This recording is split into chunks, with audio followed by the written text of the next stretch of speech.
The entire NFL is catching wind of what Sean Payton is building in Denver, and it's clear that everyone wants a piece of what the Broncos have.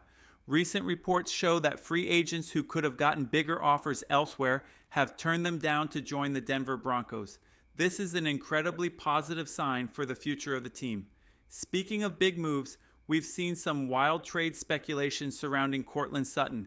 How strongly would you oppose such a trade if you were Sean Payton? We'll dive into that and more in this video. Before we get started, if you're new here, I'm a diehard Denver Broncos fan, and hitting that like and subscribe button really helps out the channel and supports the algorithm. Let's dive into the action. The Broncos have addressed every weakness on the defense by adding Pro Bowl caliber players, guys who've been to the Super Bowl and have deep playoff experience. Honestly, this has gone beyond what we expected. At one point, we were just hoping to snag one of these players like Hwanga, Dre Greenlaw, or Evan Ingram. We were joking about running around shirtless if we landed even one of them. But to get all three? It feels like the Broncos are unstoppable now. Now, what's even crazier is that the New York Jets, along with several other teams, also tried to bring Tano Hufanga on board, offering more money than the Broncos did. But Hufanga chose Denver. And it gets even more interesting. The Giants were also in the running, and even the Bengals made a late push. Yet Hufanga picked Denver over all of them.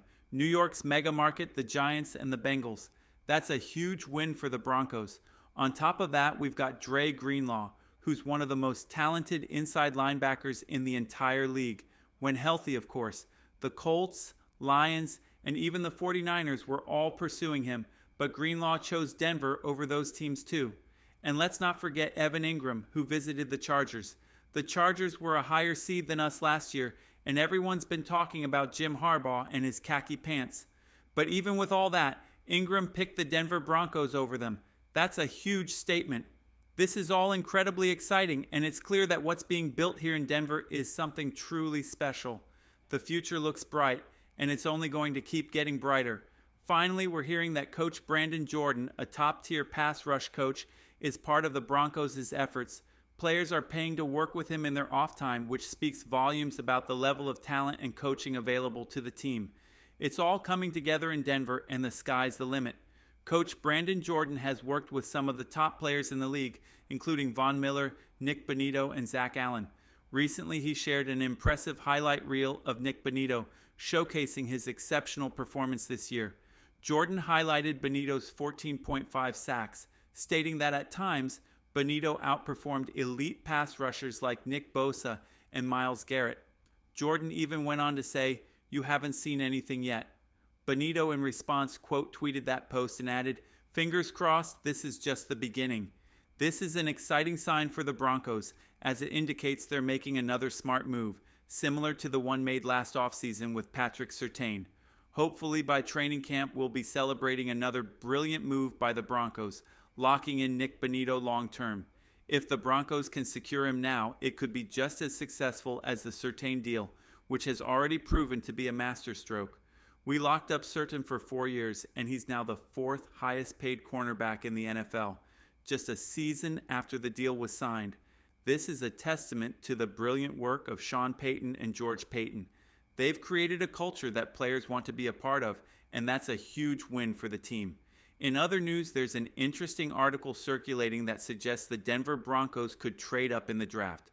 The idea is that the Broncos would trade Courtland Sutton to the Dallas Cowboys in exchange for moving from the 20th overall pick to the 12th overall pick.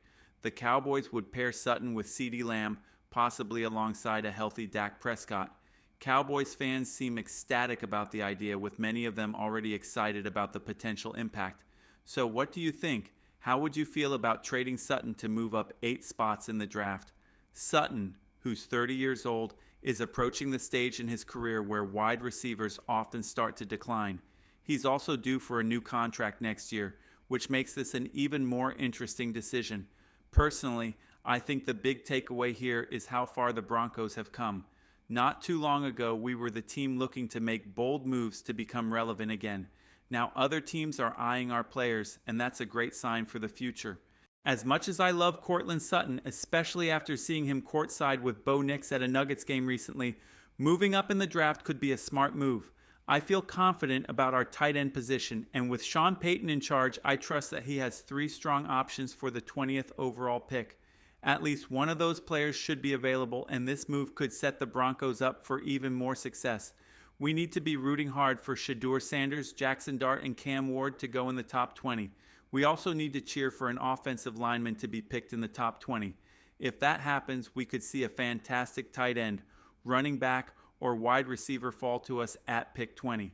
Now, I love Courtland Sutton too much to be okay with trading him just to move from the 20th pick up to the 12th pick. But hey, I could be wrong. If it's for a player like Tyler Warren and it helps with the salary cap, maybe it's a good move.